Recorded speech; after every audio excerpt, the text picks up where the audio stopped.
Right back Man, at y'all. another day, another week, another Around the Shield, man. We got something special cooked up for y'all today. Yes, sir. Y'all watch any movies lately? Like any I don't know if anybody's into like Marvel. I know Severe. You into I watched Sinners recently. Was last one I That's watched. awesome. Yeah, I that gotta was check dope. that out. I watched I that got too, and Fire, bro. that was dope. for 10 out real. of Is 10. like best movie so far? Like at it's not summer, but you know. Yeah, but Hands best movie down, bro. 2025. Yeah, best movie 2025. In Wow, my best opinion. movie 2025. Michael B. Jordan finally had a good acting performance. He had a good idea. Oh yeah.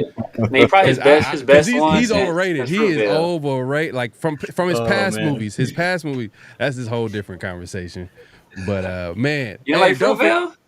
Fruitvale was Fruitvale was corny, but well, not the story itself, but like his performance. His performance. I You don't don't know. like That's just Killmonger, bro? Like, Killmonger was. I like the movie Black Panther, but like I just feel like Michael B. nah, Jordan you is kind of not corny. like he's Kinda corny. not the greatest. He's not the greatest actor, but I heard he killed it in the Sinners movie. He did a good job, so Yeah. gotta check it out. But make sure to clock in. Don't forget to like, comment, subscribe, and hit that notification bell. Here we go. Great Pharaoh, the gift of Troy is a fabulous fabric from the land of the 5 rivers.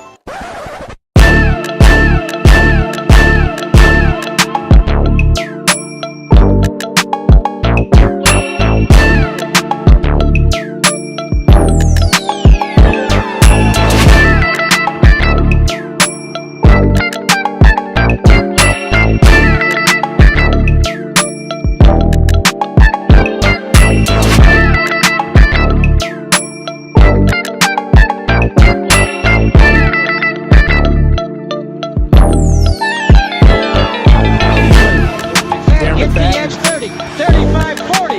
Midfield, McMahon breaks a tackle. He's gone! 10, 5, touchdown! Raiders! 2 years ago, when we came to Los Angeles, I really believed that the greatness of the Raiders would be in its future.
We are back for another edition of Around the Shield, man. Hey, it's gonna be a great show today, man, because we got some special guests in the building, man. We got Jay Rader from Just Raiders Baby podcast in the building, man. Appreciate you coming through, man. We got salute.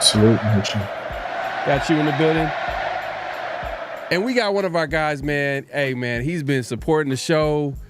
Obviously, very knowledgeable Raider fan. My guy, Mint Beats in the building, man. Appreciate you coming through. Appreciate y'all having me, man. What's good, nation? What's good, man? Hey, what's going on with everybody, man? Make sure to clock in, hit that like button, hit that subscribe button, hit that notification bell. Man, we got a lot to talk about today, man. We want you on the show because we want to have a good conversation and we want to hear a different perspective because I'm tired of hearing the Severe. Sometimes I'll just be tired of hearing what Severe got to say. You know what I mean? So I got to hear from Jay. I want to hear from Mint. Let's start with the Severe, my guy. By the way, y'all. I know people gonna try to be in the chat. Just try to start something. Severe and Pharaoh beefing. Yeah, for real. But let's start with Jay, man. I think the last time we spoke, it was on your show. We were talking about this prior to the draft, and we were talking about like we don't see the Raiders. I think at the time I was saying I don't see the Raiders picking a running back with the number 6 pick. They went ahead and just drafted Genty with the number 6 pick. Yep. Were you surprised by the move, and how do you like it? I was a little bit surprised about the move. It was either that or they're gonna go ahead and get Shedeur, because once Graham went off the board, those were the two options, or trade back. So I'm chomping at the bit, and then I hear Genty's name, and I'm like, okay, not my first pick, not the way that I would have done it, but it is what it is. We got the best running back literally in the draft. I ain't mad at it. The way that Shedeur went kind of down was very dramatic, but it is what it is. We went out and they felt the biggest need was a running back, and that's what we went out and got. Yep. No, I mean, running back is definitely a big need, but I think the conversation starts with value. I think that's where people will argue, like, should you take a running back top 10? That's like where the argument is. I think no one really questions, like, Ashton Genty, the talent. I don't know. I mean, Mint, do you feel like Genty is a guy that is worth a number 6 overall pick? Do you think he is a me and Severe went back and we go back and forth on this. Is he a generational player? I don't think he's generational. I think if you look at just the people that were available at 6, he probably was the closest thing to a blue chipper that was left. I mean, I was hoping that Mason Graham will fall. That was like really my preference, or just trade down and try to get I was a big fan of Jahdae Barron too. I thought that he would be really fun to watch with like Pete Carroll and Patrick Graham, just kind of scheming him, kind of replacing Trayvon Merrick as far as like being a joker on the defensive side. But with the way the board fell, it wasn't my personal preference, but I could see why they took Genty as the first pick of this new era of the organization. Yeah, and I think he dropped all the way to the Broncos, I believe, like pick number 20 or something like that. So he kind of dropped a little bit. And a lot of people thought he was going to go like maybe top 10, top 15. He ended up going top 20, which, that's how the draft rolls sometimes. And we talked about that, like me and Severe, we talked about that a lot. Like, as much as we could do these mock drafts, like, there's always going to be a level of like, we're not going to see this coming. There's going to be a player that drops. I think this draft was the Shedeur Sanders dropping all the way down to the 5th round. That was wild. No one's seen that coming. I don't think anybody's seen that coming. Saw that coming at all. That's crazy. Yeah, man. And Jay, you talked about that. I mean, where would you have thought that Shedeur would have went? Like in the 1st round, 2nd round, or where'd you see going? I honestly thought he was going to go in the 1st round. I think a lot of the projections initially had him going no lower than 15th, 18th, something like that. And then like I think Steelers, the one like Steelers, like I think the 2 days before the draft, it was around the Steeler pick, and a lot the consensus probably was that they were going to get drafted. He was going to get drafted by the Steelers, and that didn't happen. I think once we passed him up, and the Jets passed him up, Saints passed him up, and you saw that trickle down effect, they were like, all right, we're good on that. Yeah. We could go into the whole conspiracy theory thing about, him potentially getting essentially backballed the first 4 rounds of the draft. But it appears that some of these GMs talked, and that's why he fell off the board, all the way down to the 5th round. There's a lot of things that could contribute to that. But, at the end of the day, he got picked up. I knew he was going to get picked up. I knew after the 3rd day, so on that 2nd day, when the Spy Tech had that presser, he gave a little bit away that I knew that we weren't going to draft them. And, they talked about going to, the combine and going to these pro days and all that, and going after and interviewing guys that don't feel entitled. That was a magic word, entitled. And I'm like, that's it. We're not getting Shedeur. Shedeur is gone for us. Somebody else is going to pick him up. And that's what it ended up being. Man, the 5th round. I wouldn't mind like Shedeur in the 4th or 5th round, and just seeing how that would work out. But it is what it is. Like at the end of the day, we don't know what happened behind closed doors. There's a level of I felt like the league was trying to teach him a lesson, some weird lesson. It felt like a little bit. All these GMs all at once wanted to collaborate and not. It just felt. I felt that a little bit, but then the other side to me is is Shedeur really that good? You know what I mean? If Shedeur was a guy that ran 4.3, had a rocket arm, and was I think his talent. What I'm saying is, I don't know. I'm not sure if his talent was big enough to have a lot of these GMs look the other way. Just a little. You know what I mean? I don't think I think we can all agree that we didn't want Shedeur at number 6. Fact. Well, Jay, did you? I don't know. Jay and Rundown, Jay and Rundown, man. It was. I mean, hey, I didn't mind trading back and getting him, but if it's at 6, cool. I'm with it 100%. But it just kind of once we didn't get him in the first, my process. Okay, cool. There's going to be at some point in the 2nd or 3rd that we're going to go ahead and pick this up. And it's funny, I was on with Jeff, right? Shout out to Jeff. I was on the show on day 2. And I kept teasing him because he's not about Shedeur. So I'm like, watch, he's gonna be up on the board. Are we gonna pick him? And we get to this 56th pick, he's still on the board. Are we gonna get? And then we didn't get him. And then come the 3rd round, we didn't get him again. And then we had 2 more picks, and we still didn't get him. I'm like, okay, there's something going on here. What's up?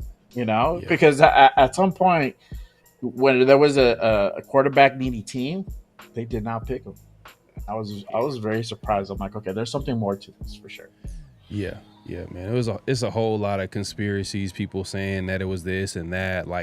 I've heard things like the NFL know how much a following that Shedeur is. He has a huge following, so it was good business to have him kind of be the topic of the draft throughout the draft. I heard that, and I'm like, I don't know, man. And then some people saying a lot of people hate Deion. And it's their way of getting back at Deion, that type of stuff. I don't know. We could be here all day talking about the traditions. You want to say something? Yeah. Yeah, real quick. I feel like a bigger problem too was there's a lot of fragile organizations in the league. Can you hear me? Yeah. We can hear you. I think we lost Jay. Yeah, go ahead. I just feel like there's a lot of fragile organizations that are quarterback needy that didn't want to take that chance on Shedeur and possibly wreck their chances as far as being employed, because it's obviously you're drafting Shedeur not to be a backup quarterback, you're drafting him to be a franchise quarterback. It's a little different. And once he fell out of the first, it's historically we know I think Jalen Hurts was the last round 2 quarterback to be drafted that actually panned out. Before that was maybe Derek Carr. So you're in for a slide. I just didn't think that I didn't see him dropping past the 3rd. Especially getting drafted after Dylan Gabriel. I just feel like he has.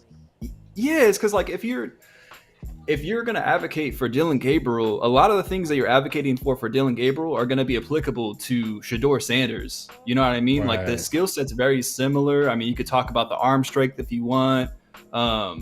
Maybe it's just, I feel like another thing that really stood out about just Shedeur's fall was he's only been coached by his dad. And that tells me, I mean, I want to know, I would be doing research. Okay, like, did he coach him in basketball? Did he coach him in every sport that he did? Because I want to know if I could coach him as like a person that's not his father. You know what I mean? And how is he, how susceptible is he to that type of feedback?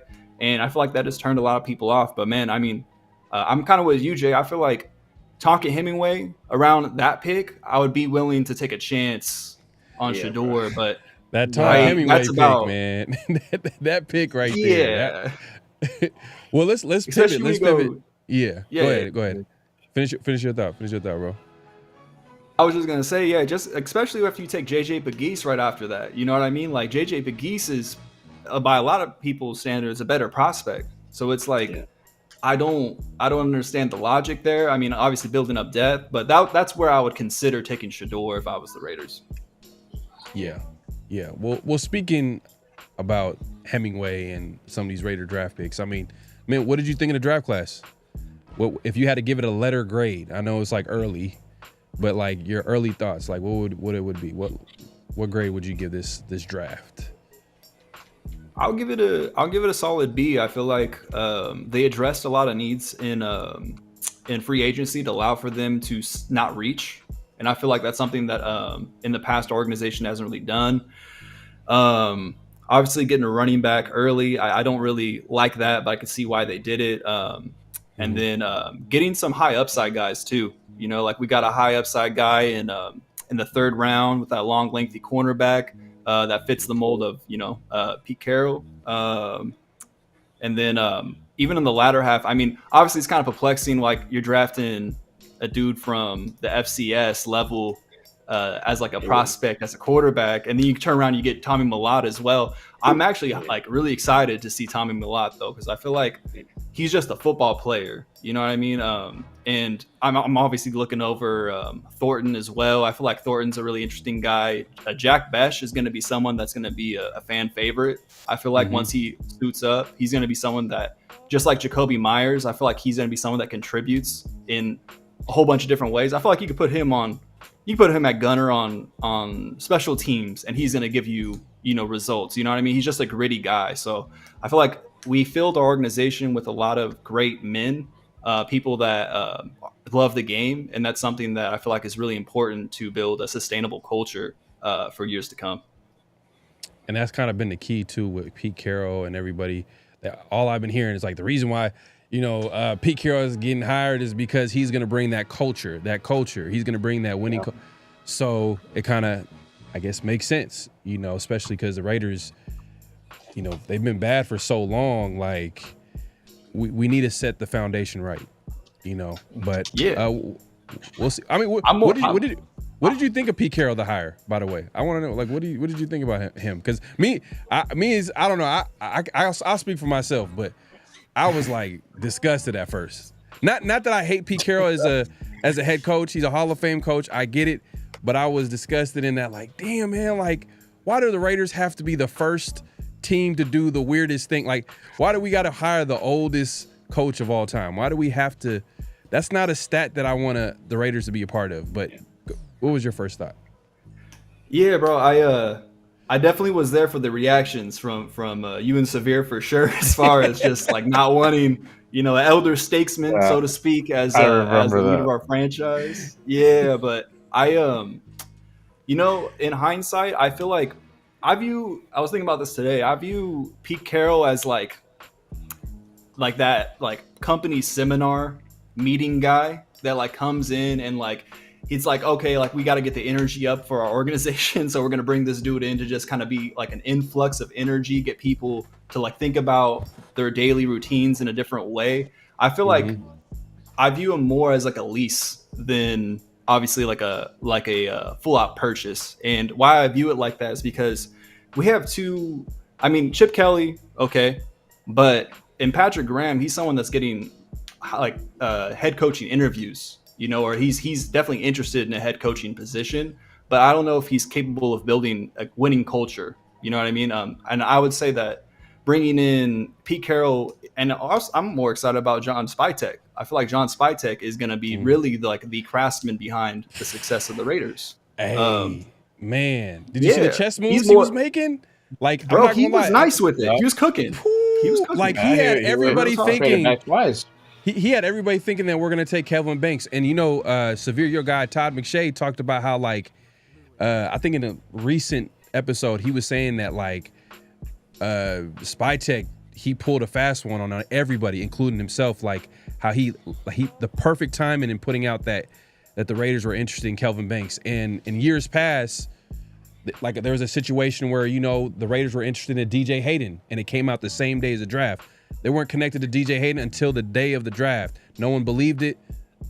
Raiders ended up drafting DJ Hayden. Fast forward, everybody was like, "Oh, okay, the Raiders are now interested in Kelvin Banks. Oh my God, yada yada yada." And man, he just pulled the right strings. He got the players that he wanted, traded down. But go ahead, man. You finish your thought, bro. Yeah, not even not bringing in Tommy Millott too. I mean, that's such a niche, deep cut thing to do. It's like, bro, you're gonna take it there. Shows me that you're dedicated to the craft. Like you're in for the full. I'm hiding every single move that I can. No one's gonna know about our contract negotiations. No one's gonna know about all these processes. And that's I feel like that's a serious organization attitude. I can now look at the Raiders and be like, okay, there's adults in the room. Obviously, that's kind of like a buzzword, but I see a lot of that. But what I was talking about with Pete Carroll, it's like I see him more of a lease and him handing off the culture that should be sustainable with John Spytek bringing in the right people into the organization with a strong foundation to either a Patrick Graham or a Chip Kelly. And then we just kind of keep moving. That's obviously fingers crossed. That's what we hope happens. But that's kind of how I'm framing it in my mind to make it make sense. But I can see the pessimistic side as well. So that's pretty much where my thoughts are. Yeah, man, it's all good. But Jay, man, going back to the Raiders, who was your favorite draft pick? Raiders minicamp is tomorrow, so we're gonna see. We're gonna hear about these rookies real soon. Honestly, I think people will probably be surprised, but normally we'll probably either be Ash Agenti or even Besh, but it's actually Dante Thornton. I'm very excited about him. I feel that. I think we lost you. I think audio. We lost you. Audio. Your audio. Yeah, I don't know if it's muted on your end or what's going on. Oh wait. It was working for a second, man. I thought I heard something. Yeah, but Dante Thornton was my guy too. Yeah. And I think the reason I like that pick, it was him or Porter. I also like the Charles Grant pick because I was talking about. Yeah, we got you. Now go ahead, finish your thought, brother. Oh, okay. So honestly, it's Dante Thornton. We got our tall receiver, 6'5", 210 guy who runs a 4.3. That's our guy who can go ahead and literally stretch the field. That's our field stretcher alongside Trey Tucker. So and not only that, but he can also contest for those 50-50 balls, can go for those, back shoulder fade catches in the red zone. So I'm very excited to go ahead and see what he does. Obviously, there's things to go ahead and work on, right? There's been mention of he has a little bit limited of a route tree, which is fine. That's something that could definitely be worked on. But I'm very interested to see what he does. I'm also excited about Bash. He's really good. But my favorite pick is Thornton for sure. Coach, can you hear it now? I think this is from earlier. Yeah, probably when the sound went first one out. Yeah. Okay. Yeah, man. Hey. Me and Severe pre-draft, doing the mocks, we were Thornton was a guy that we kind of was oh, okay, this might be a nice guy to pick up in the 5th or 6th round. Yeah. He went a little bit earlier than I thought, but man, 6'5", 4.3 speed. I mean, his vert was okay, but when you're 6'5" and you can run like the wind, you could, man, and it definitely is it's a boomer bust pick, definitely a boomer bust pick, but. To me, like I said the other day, I think it's you can make an argument like it's a good combination of good safe picks and some aggressive, like, a lot of traits in some of these players, and you're betting on their their potential in the later round picks. But we'll see, man. You can't really judge a draft class until like what, year 3, year 2, like year 3. I think is like where you could check in. But we'll see, man. What are like anything? Like, are you guys gonna be expecting anything from like a rookie minicamp? Is there anything that you want to hear from minicamp? I mean, it's kind of early though, like for us to. I keep it a bucket. I feel like it's gonna be.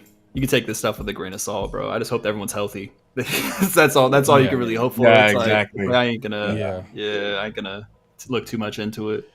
Right, and they're not really with the team. It's just going to be all rookies, right? So it's not going to be actually with the entire team, which I don't think they don't have a mandatory mini camp with the team until what, like later, like in June? Is it in June? I think so. Yeah, I think it's in June. Yeah, I think it's June. I think it's sometime in June, and then there's like going to be that long like layoff of nothing. Yeah. No football, no news, no nothing until like training camp. It's like a good like month. And I don't think they've even officially announced when the training camp is or where it's going to be at. So. Oh, that's right, man. We all thought it was going to be back to Northern California in Napa. Yeah, no, they vetoed that. Man, they vetoed that or something like that. That's actually a good point. Man, where would they have it? It's back to. It might be in Vegas. It might be in Vegas. Yeah. Yeah, that's the disadvantage though, a little bit, just because like they really have to wake up at like 3 o'clock in the morning just for it to be like 70 degrees outside. Yeah. Like when it's 80, 90 degrees at like 8 a.m., 6 a.m., you're getting fried out there.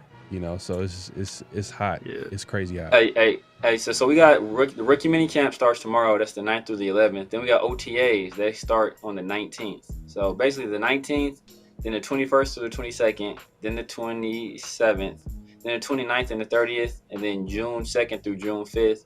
The mandatory mini camp is June 10th through June 12th. And then, like I said, they haven't announced when training camp is going to be. So it's a whole bunch of workouts and stuff coming up. So usually like late July. Like late July is when they report. Yeah. It's always like around late July. Yeah, usually. Yeah, but as far as where though, that's going to be like it's Vegas probably most Vegas. Likely. Yeah, Vegas most likely. It's probably too last minute to like really pivot from because it sound like there was a chance that was going to be in Northern California. Man, I was going to stop by, check the Raiders out, give you some intel. Like, hey, man, Thornton is trash. No, I'm just playing. Like he ain't working out, bro. He ain't making the roster. But that being said, I do think that like from these mini camps, maybe not from the rookie mini camp, but like the overall team mini camps, which is going to happen a little bit after this. Do you think that's where they're going to be like, all right, we need to get a linebacker, or we need to get a veteran receiver because it's not looking too good. Like we can't go into training camp or into the season with what we currently have. Now, if that happens, is there anybody in mind that you guys have? I mean, Jay, is there anybody out there that you would want to pick up possibly, or check, see if they're out there? I feel the bigger need is probably linebacker, and I don't know if a lot of people would agree on this. I would think that it is linebacker, man. But for some reason, they're cool with the linebacker, or they're waiting for something, right? They're waiting to see who becomes available. We just had a couple of people become available with cuts on receiver and on the defensive side of ball, but it might be one of those things where they're just probably waiting to see who gets cut, who is available on waivers. It could be that type of situation, right? Yep. I mean, I like Simmons. I would take a flyer on him. I definitely think we need more depth on that linebacker room. It is worrisome, to be honest with you. That cover really at cover linebacker, there's not really anything. So I hope to see something done about that, more depth, more competition, just to really kind of secure. But anything from the trenches, we're good. I'm not worried about that. But anything from the past the trenches, that's where it starts getting a little dicey. Yeah, we picked up Darren Porty's great. I feel he's going to be a day one starter, but Ooh, we okay. still have issues. We still have issues at nickel, right? Who's going to play nickel? And right now it looks like it's Darnay Holmes. Right. Because there ain't nobody else. Yeah. And then we got Chin and Paul Mao, but there's also the issues been raised about free safety, right? Could we could use a free safety out there as well. So, those are little things that we do need to tweak up before the season starts. We still have time, so I'm not a whole lot of worried about it, but it definitely needs to be addressed for sure. So you're not a big believer in Devin White, is what you're trying to tell me? I mean, if you can roll back time, yeah, but you never know. It might be a thing where Robbie Leonard is just a linebacker whisperer. He might turn him around. You never know. It might be one of those things, right? But we hope it is the case, right? Because it's in our best interest that he works out. I mean, he literally came on almost. Yeah. He came over basically for free, right? Guys literally working for, just for a free stay at this point.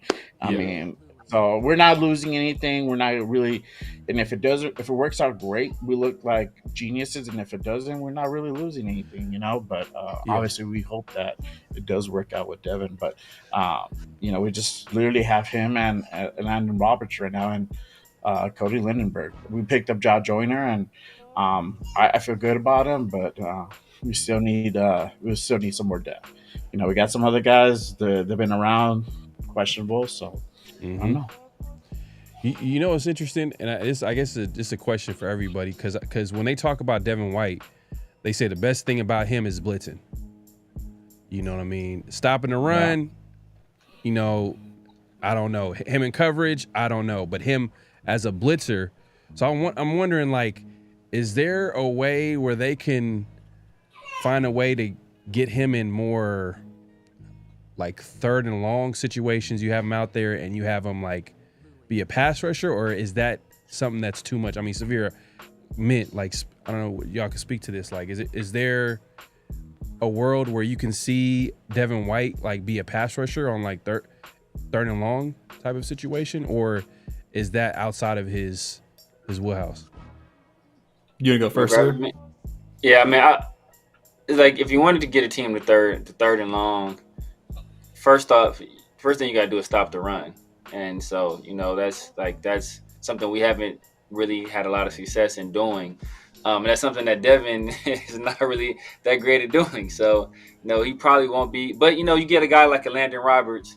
He's a heat-seeking missile, in the run game. So that's we're going to probably go like 4-2-5, or last year we played with a lot of 5-man front. So with all the defensive tackles we have, I can see us doing something similar this year.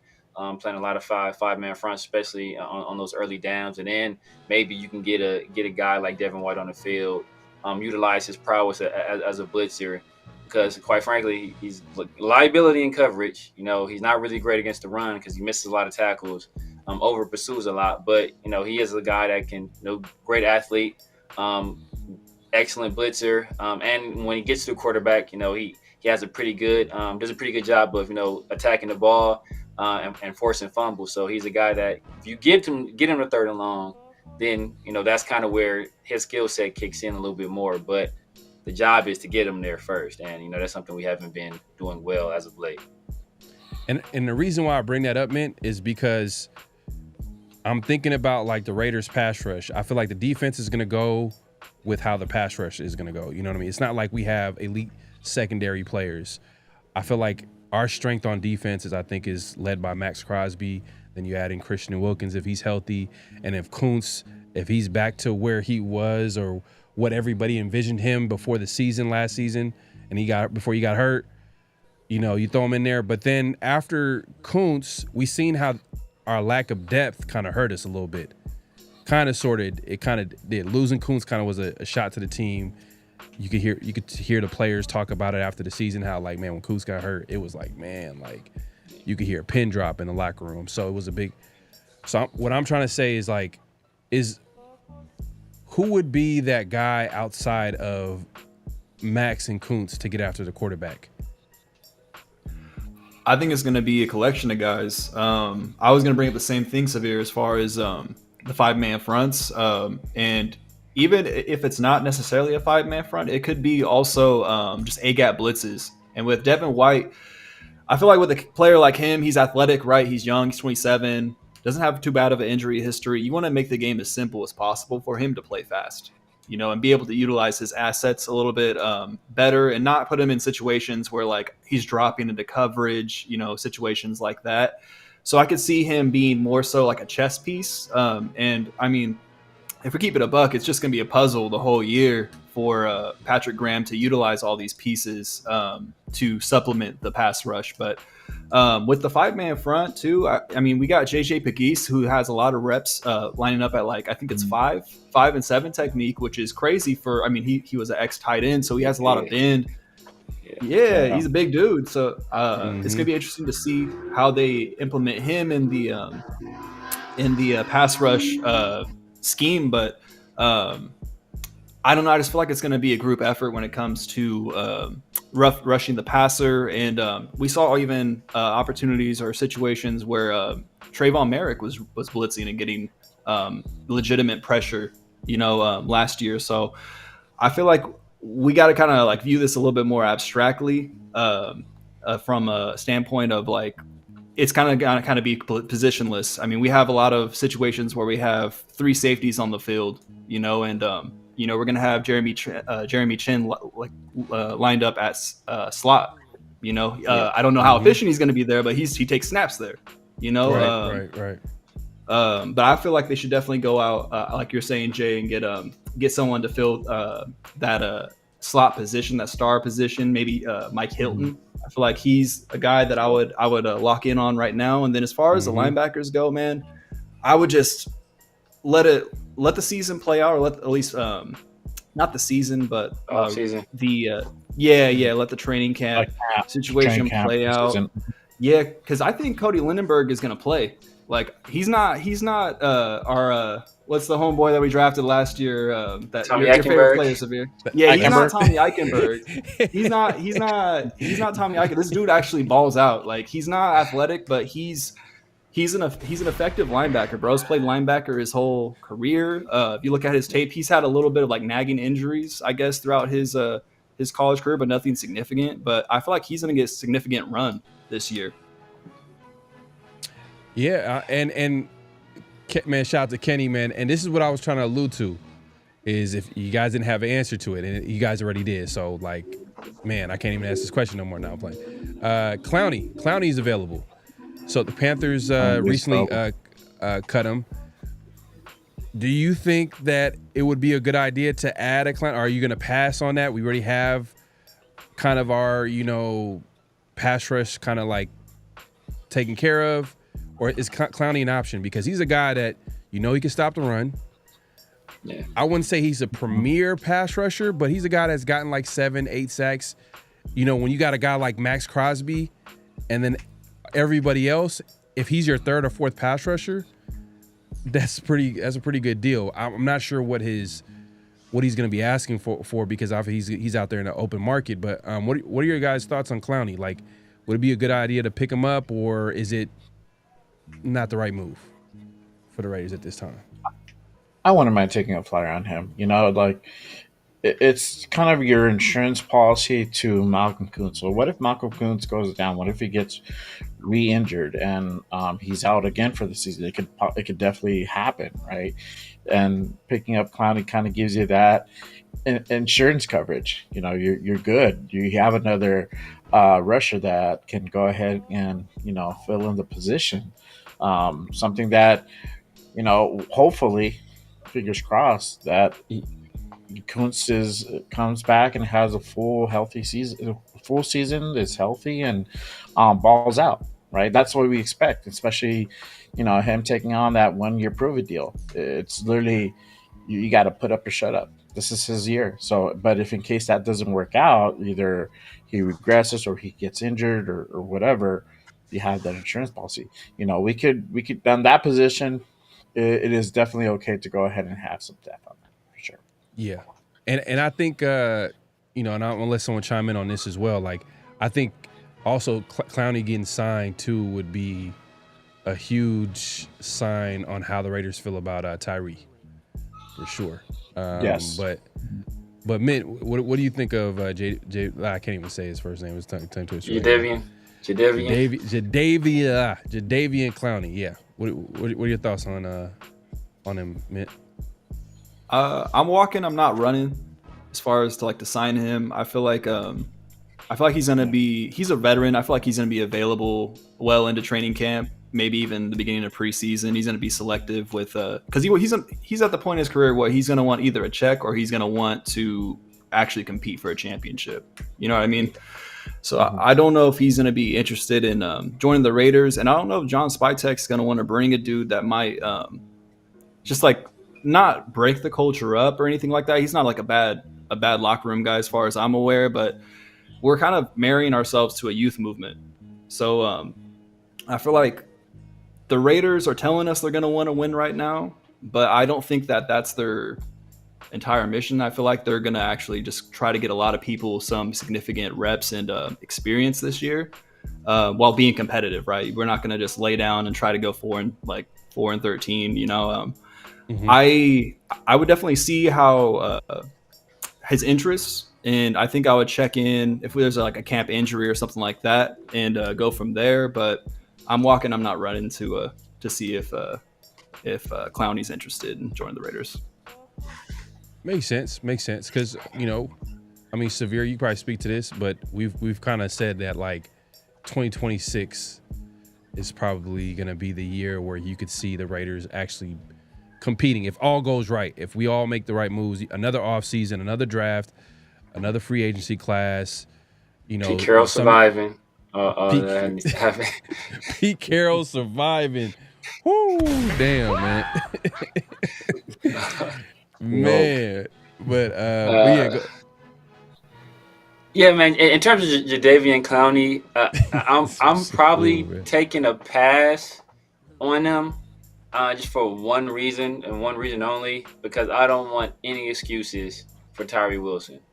This is your year, bro. I don't want it to be any situation where it's you put a veteran in front of him, what you expect, and nah, bro. You got beat out last year by a street free agent journeyman in Charles Snowden and a first round guy labeled as a bust and Caleb Chasen. They both came in and outplayed you, to be honest. So, now Chasen, he's on to greener pastures. He went to New England. Charles Snowden is still here. Tyree is still here. And the only thing really keeping Tyree Wilson on this team is the fact that he was a former first overall pick, or for a top 10 pick and our first overall pick in that particular draft. That's the only thing really keeping him here. He hasn't developed a single pass rush move yet. He sets a good edge in the run game, but you don't draft a guy top 10 as an edge to be good against the run and essentially a liability everywhere else. So we're going to see what happens this year. This is every year's an excuse. His first year, he has a foot injury. And then the second year, he's basically a rookie because last year he had the foot injury. So now this is year 3. So I don't know what people are going to say now. This is sophomore slump because last year was he's going to probably come up with an excuse still. But after this year, bro, if you don't show and prove, I'm done with you. You got to kick rocks. You got to go somewhere else. Legitimately, people tried to trash Clelin Ferrell. Clelin Ferrell was a better player than Tyree Wilson. We gave up on Arden Key. Arden Key is a better player than Tyree Wilson at this juncture. So I don't want to hear no more excuses. Bro, you got to put up or shut up at this point. Yeah, I mean, and my guy Sin in the building, man, he says, what about Tyree is not working? Well, to start off, he's number 7th overall pick. And when we first hit our first experience of watching Tyree on the football field, he literally was stuck in the ground, his cleats. they call hike. He could literally barely get the snap right. I feel like he's improved, obviously, from that. But when you pick a guy number 7th overall, you would think you would get a little bit more pass rush production out of him. I think he might be good against the run. I think he could say that that's probably his strength. But I don't think he has a lot in his toolkit. Maybe he has a bull rush, but I'm not sure if he has a counter. Does he have something else up his sleeve? Mint, it sounds like you want to speak to this. Yeah, man, I feel like that's what I agree with you, Severe. I feel like bringing in Clowney would get in the way of evaluating truly Tyree Wilson's impact in significant playing environments. Like I want to see him play against a division rival and see if he can make an impact play. Granted, I feel like we all can agree he's making progress. It's just not the type of progress you want to see out of a 7th round or 7th overall pick. You know what I mean? Especially, being 6'6", 265 pounds, being a power forward coming off the edge. It's like you want to see those tools come together a little bit more. And, I just don't like and I know this is I guess this is a little bit like observatory, I guess, is what I'm going to say. But I feel like it's kind of telling that Max doesn't really like include him in a lot of ways when he's talking about and I don't like being that guy that's like jumping to conclusions, but I just don't like the way that he's not like advocating for him. Like, oh, he's getting better like he did with Malcolm Kuntz. Right. But I could be reading too much into that, but I think you're right, man. It's like the opposite, bro. It's the opposite. You remember last offseason when Nate Hobbs and Max were talking about basketball and Tyree's name came up? They were like, oh no, he has two left feet. Like, yeah, he's stiff as hell. It's just like, man, they're just making him seem like a goofball. Like he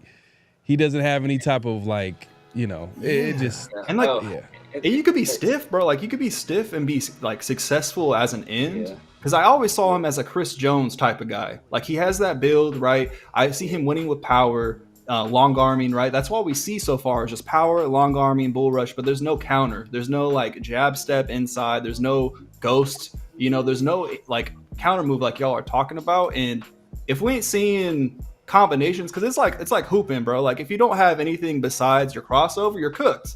I'm just gonna make sure you're dribbling with the other hand, bro. Like you're cooked. It's easy, So Tyree don't even got a crossover though. That's the thing. Right? No, he got a crossover. It's not. He got driving to the hole. Driving to the hole. He dribbles with one hand and just got a hook shot, man. That's all you got, man.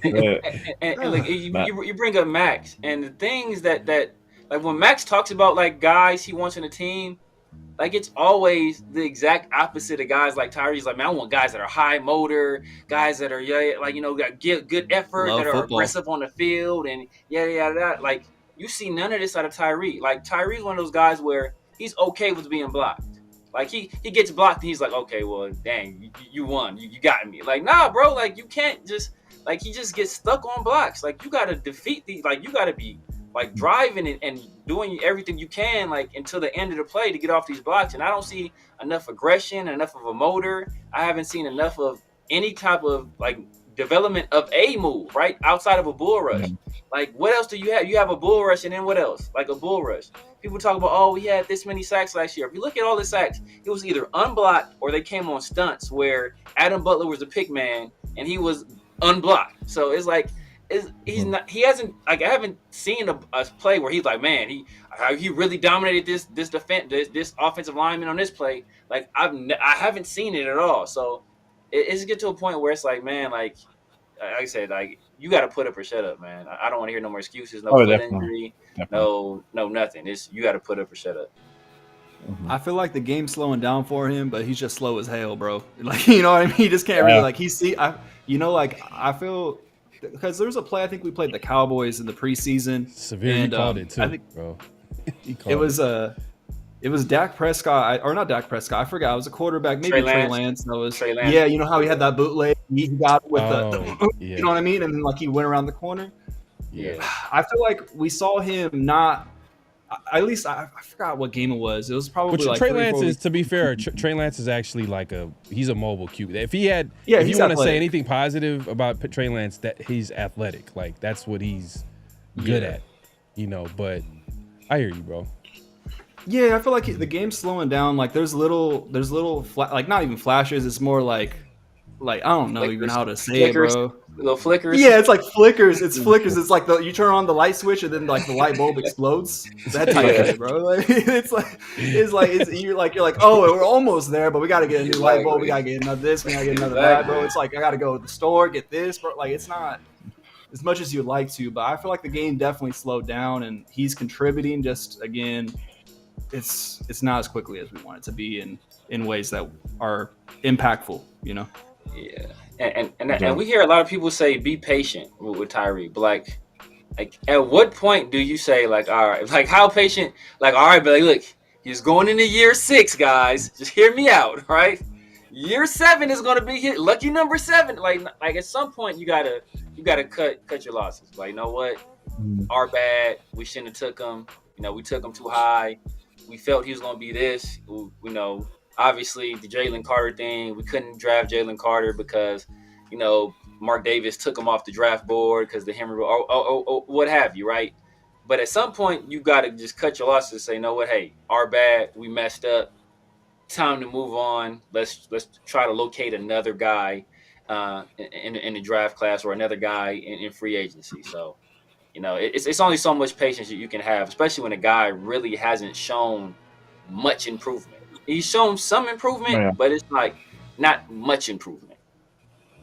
No. Yeah, no. I mean, it's a big 3rd year. 3rd year is usually the year where, you know, players are supposed to really show out. So we'll see what that looks like. And if he's gonna do it with any other, like Pete Carroll's the guy to do it under, because I feel like a lot of players play to their potential under Pete Carroll just because he's so positive and he's that guy. You know, we seen what he did, the job that he was able to do with Geno to give him a chance to start, but also like give him confidence to play his game. And, you know, obviously the rest is history with Geno, but we'll see how it works out for Tyree. But another position that I'll say after minicamp where the Raiders could possibly look at and be like, you know what?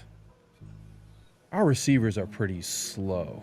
And the guys that are fast are either, you know, a Dante Thornton that he needs to work on a route outside of a post or a go route, and you know, and a Trey Tucker, who's the world's first. I don't even want to take it there, but y'all know what I'm talking about. Like, he's not the biggest receiver. You know what I mean?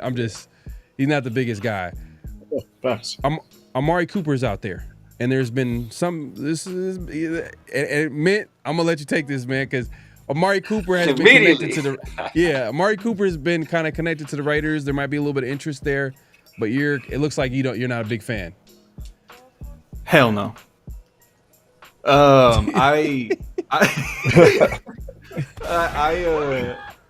don't know, bro. We got. It's like when you're a parent and you have a child and they're like, oh, I want McDonald's. It's like, no, we got McDonald's at home. You know what I mean? Right. It's like, I don't know, bro. I feel like Jack Bash does everything that Amari Cooper does at this point in his career at a level that has higher upside. And I don't want to take away from reps from him to develop this year for, you know, Amari Cooper, diet Amari Cooper at this point in his career. You know what I mean? Mm-hmm. And I could see like maybe adding some speed, but we got Tommy Touchdown, bro. What we worry about? We got 4-3 Tommy Touchdown coming in. You know what I mean? Exactly. we got 3 of them things now, bro. Come on now. But okay. But I feel like if anyone goes down with injury, that's when I'll start to consider, you know, getting someone that shapes up. Because I mean, I feel like Gabe Davis would be someone that I would consider more from a size standpoint. Because we're trying to, like, it seems like we're building a basketball team a little bit as far as physical guys on the outside that could win. I feel like he fits that bill a little bit more. But I don't know about adding a wide receiver unless someone goes down again. Because, I just feel like there's a lot of dudes with upside that we need to see. We need to see develop. And can Thornton actually run a route tree? Because, I mean, Tennessee just doesn't really call those plays, man. Everything's on the outside. Everything's wide hash, you know, and right. I feel like maybe he has something. Like he may have tight hips, but bro, like we can work with that, you know. Right. He has some paddles for hands sometimes, but like we could work with that, you know. Like let's see what we could do. But that's where I'm at.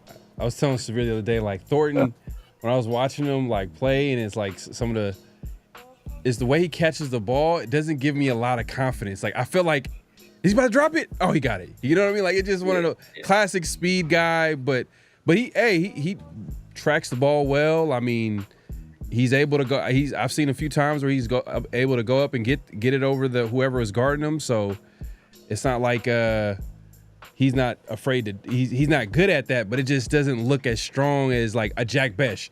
Jack Besh, you could tell like he's gonna attack the ball in the air. He has a lot. Obviously, his hands are stronger. Same thing with Jacoby Myers. Strong hands. Yeah. Maybe I'm expecting too much from a Dante Thornton, who obviously needs to get better. But what are you about to say? No, I was gonna say first thing I'm doing with Dante Thornton, I'm bringing him in, getting an eye inspection done on him. Like, you good? Can you see? Because like that's the thing. Like, bro, I had bad eyes when I played football until I got contacts, and it was like that. I was like jump scared. You looks like you can't catch the ball. You know what I mean? And like I'm hooking him up with Trey Tucker's guy. I'm like, hey yo, get your eyes fixed. Let's see if that's a thing. But I agree, it just doesn't look natural. Yeah, bro, it's like you're a professional athlete, big dog. Like, come on, that's the least you could do. But I don't know. I agree, though. It's funny when you all were breaking it down. He does look like he just is learning how to catch the ball for the first time. Man, I was like, I'm like, man, like all his, like not all, but like it's just a few catches where I'm just like, why is he catching it like with his like his fingertips? He doesn't like, I don't know. Maybe I'm just nitpicking, but I mean, Jay, I feel like Mint, you're for the youth movement.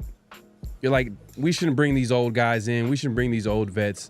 Let's develop the guys that we have in the building, and just go from there. And even if like after minicamp you see that we could possibly need a guy here, you're saying like let's just develop the guys that we have in the building. Because training camp before the season starts, you know, it's a lot can happen from minicamp to training camp. You know, a player can get better, get more accustomed to the system and whatnot. So I see where you come. Jay, are you with Mint right now? Are you kind of like the youth movement, or you want to get like a veteran in there? In any position?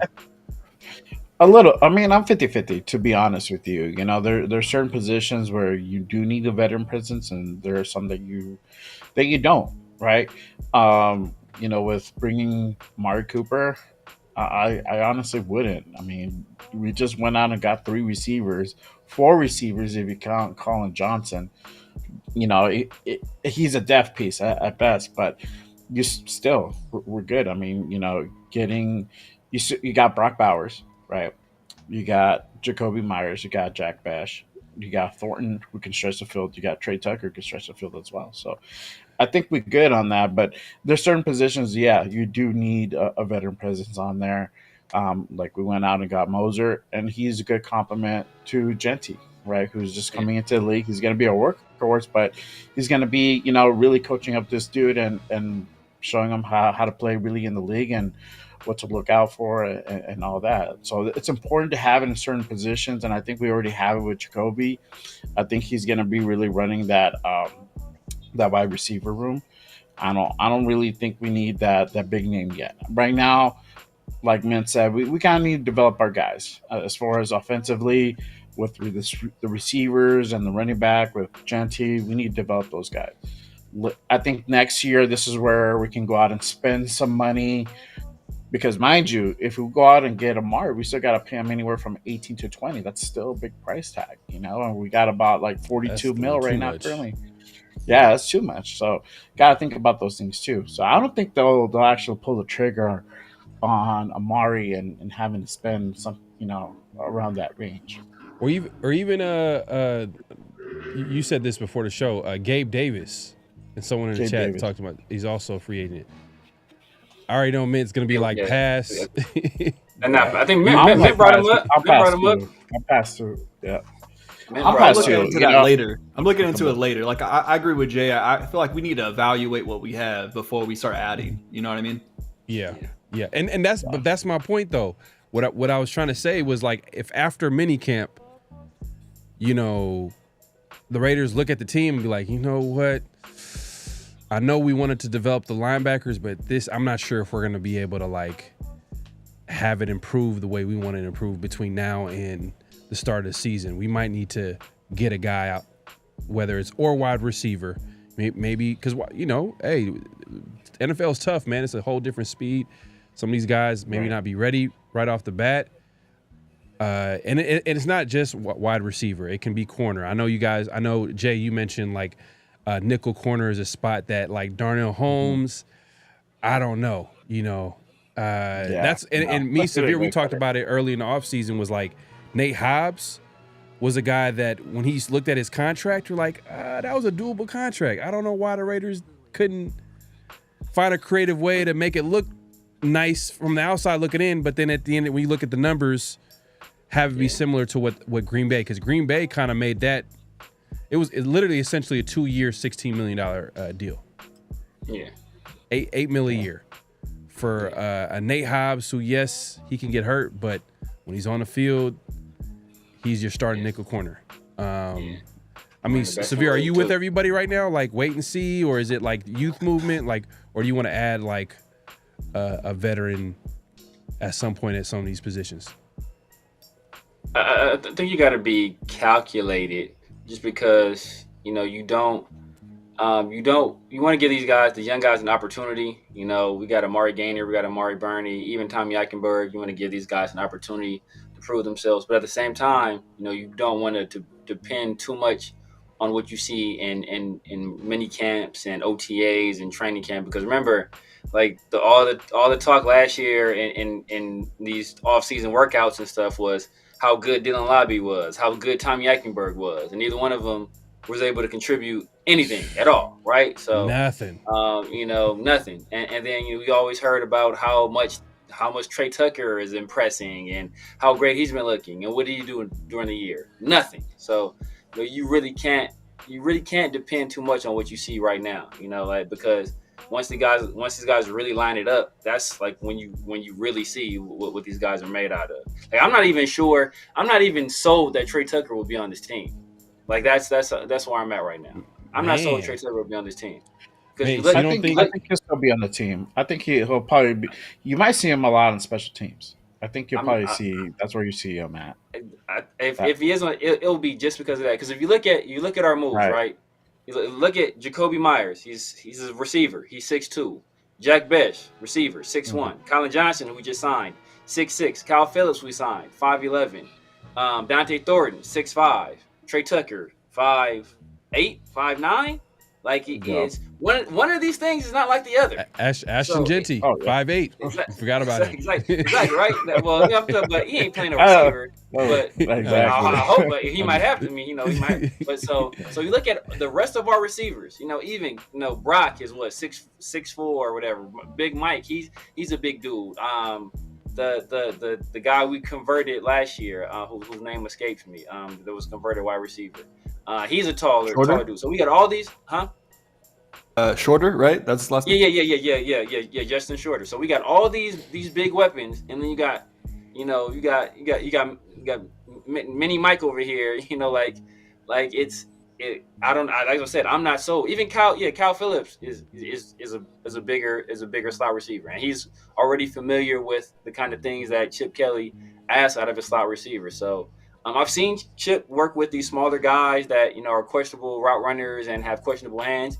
I saw it at UCLA, but this is the NFL. This is the big boy leagues, and he's not at a program that's kind of struggling financially like UCLA was, and it's harder to bring on recruits where you have to accept these guys that have maybe one exceptional trait and all these other flaws. Now you're kind of dictating who you bring in, because you can sign these guys, you can give them a certain amount of money, you can pick up players in free agency, you can dictate who you pick in the draft a lot of times. So he doesn't have to settle for these guys anymore. So does he settle for a guy like Trey Tucker that hasn't been able to prove that he understands where to be on the field, that he can run a route tree, that he can be a reliable guy catching the football? So that despite his speed, still has trouble separating. Like he doesn't have to accept these guys anymore. So the question is, does he see enough, or does he see Trey Tucker's speed as enough of a necessity to keep him on a roster?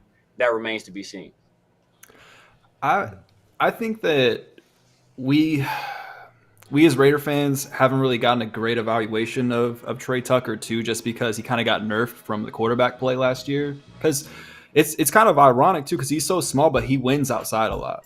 If you look on film, he's lining up outside a lot. But I mean, I agree with you too. I think that if you have folks that are sizable competitors that are able to do what Trey Tucker does, then he's expendable at that point. But I feel like just the way that Trey Tucker's built, how locked in he is, I feel like Pete Carroll is going to actually like him a lot. But I mean, liking someone a lot doesn't necessarily mean you're going to make the team per se. But I do feel that like Trey Tucker's skill set it could be unlocked by having a quarterback that's actually competent, has an accurate arm to find you downfield, and allow for him to shine a little bit more in the offense. Because I mean, when you have guys like Gardner Minshew getting to you late in the read, you're winning early.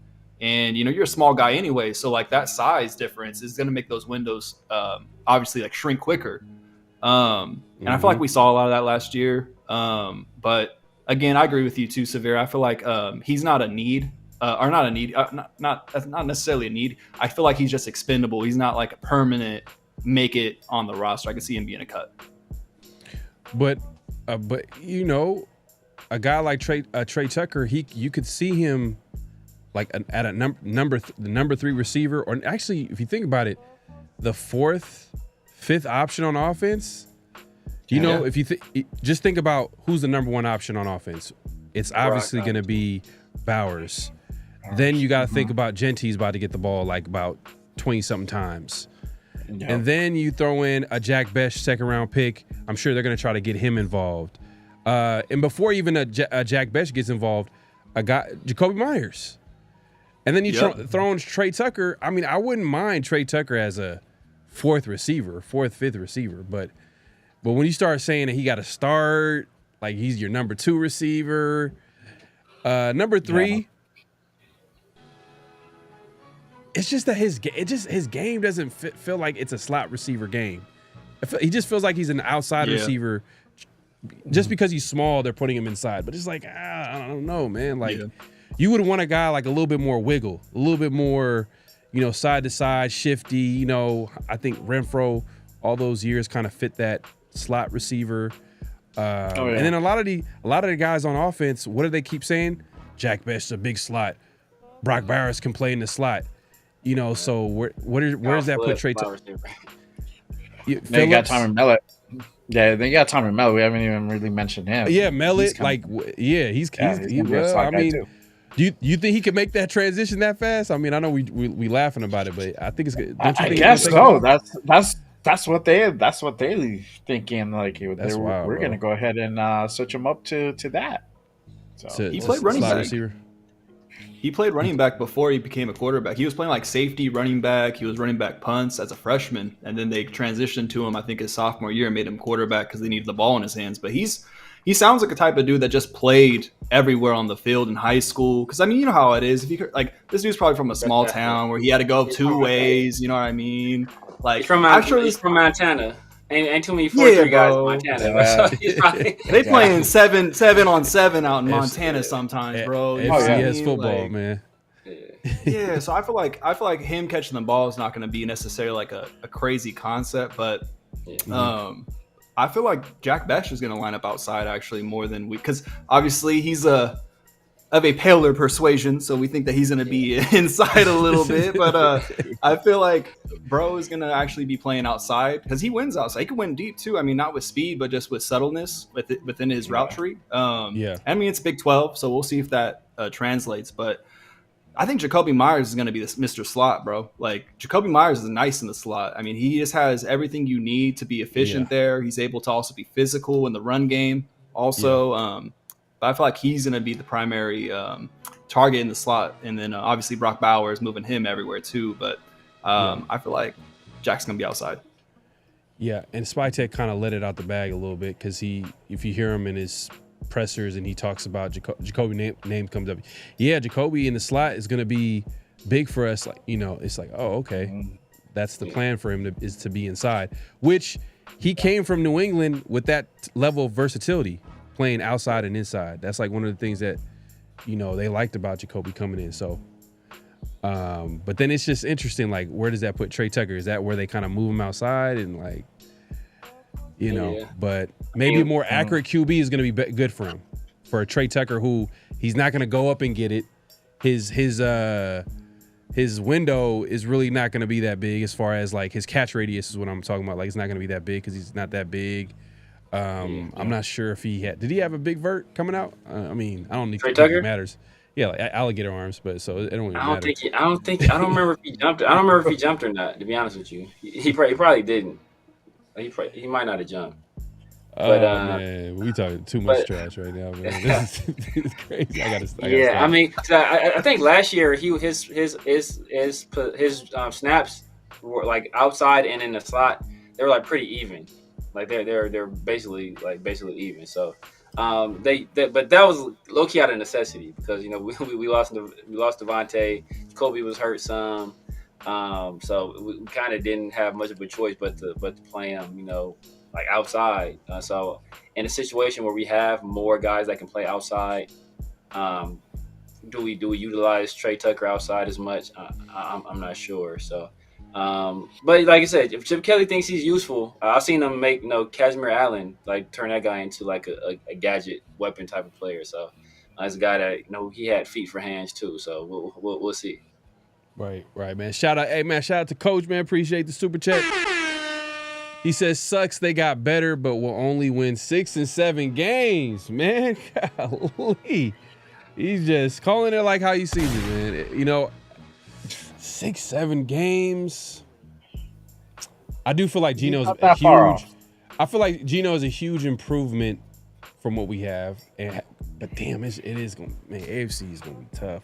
AFC West is gonna be tough.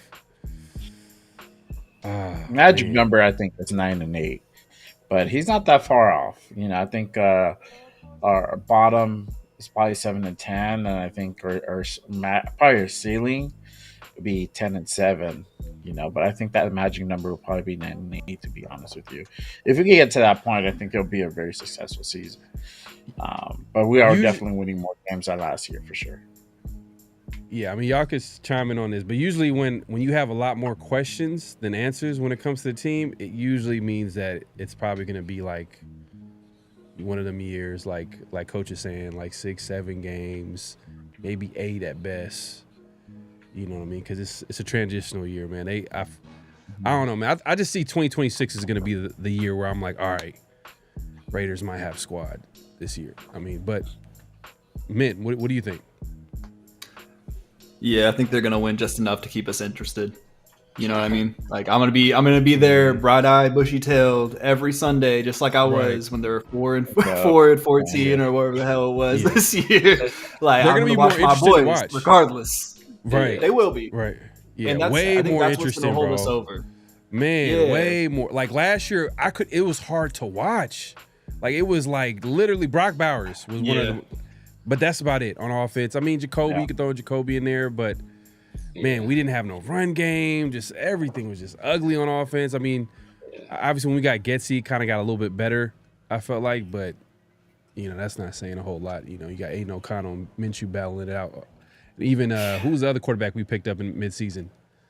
Ritter. Atlanta. Ritter. Desmond Ritter. Desmond Ritter. Yeah, Desmond Ritter. Ritter. Yeah. Cooked. I mean, Severe, where do you think the Raiders are going to be at? I mean, it's an early prediction here, but how many games you see?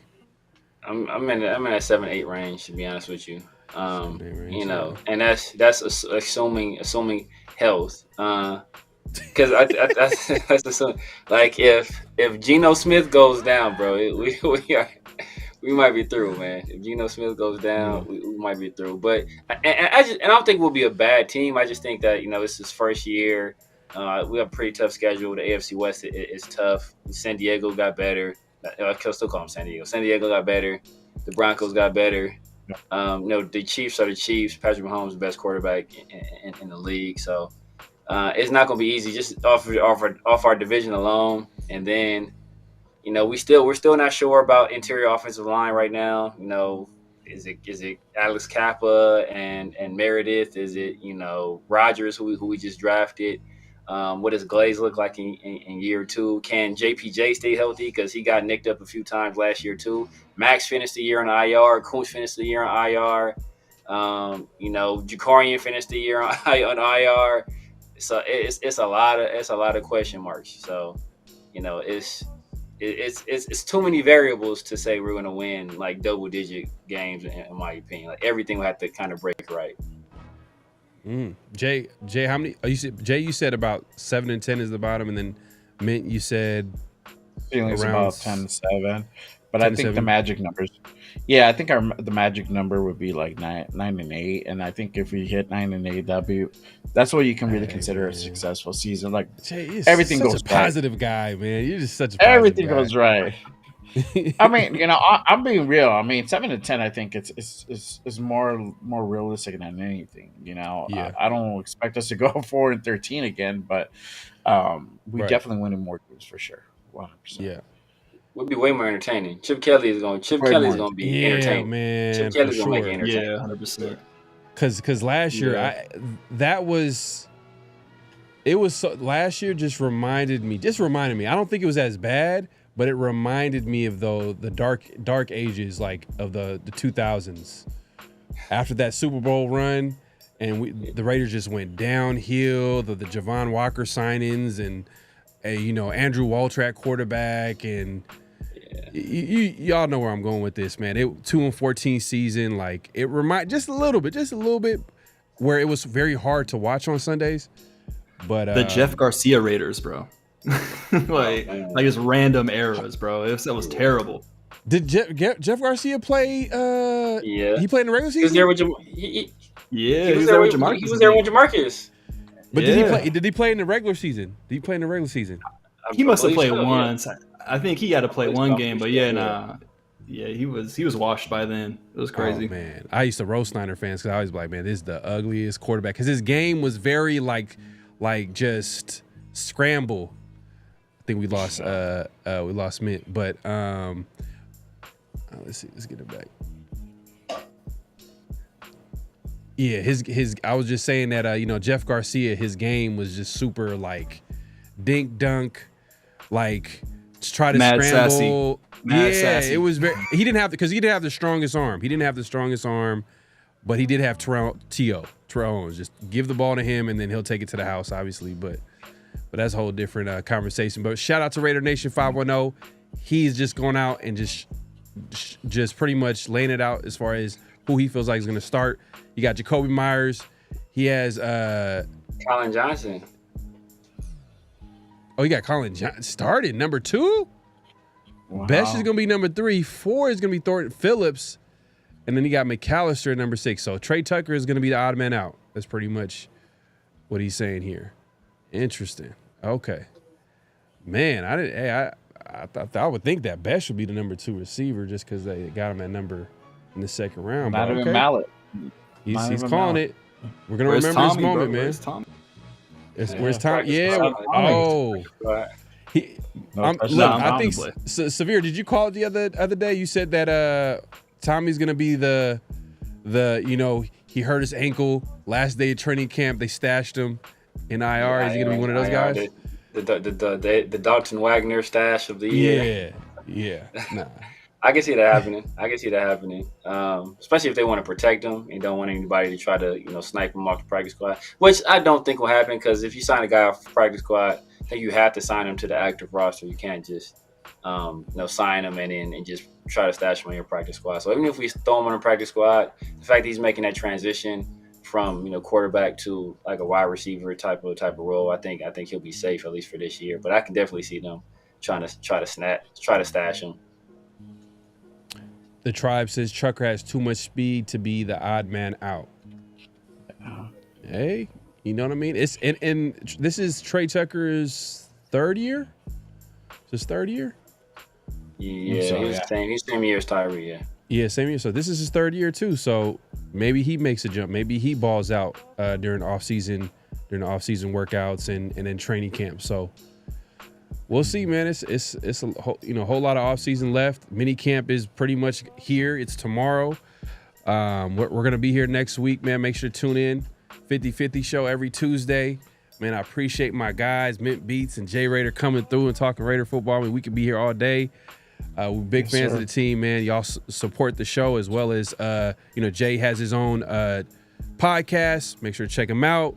Just Raiders Baby podcast. Is that how it's laid out on the channel? Just Raider. Yeah. Just so the way it is at the bottom. That's if you guys go ahead and look it up, you guys can go ahead and subscribe to that. I had you on the show a few weeks ago, and it was a great show. Yeah, man. So. Hey, man, it was a dope experience with Rundown.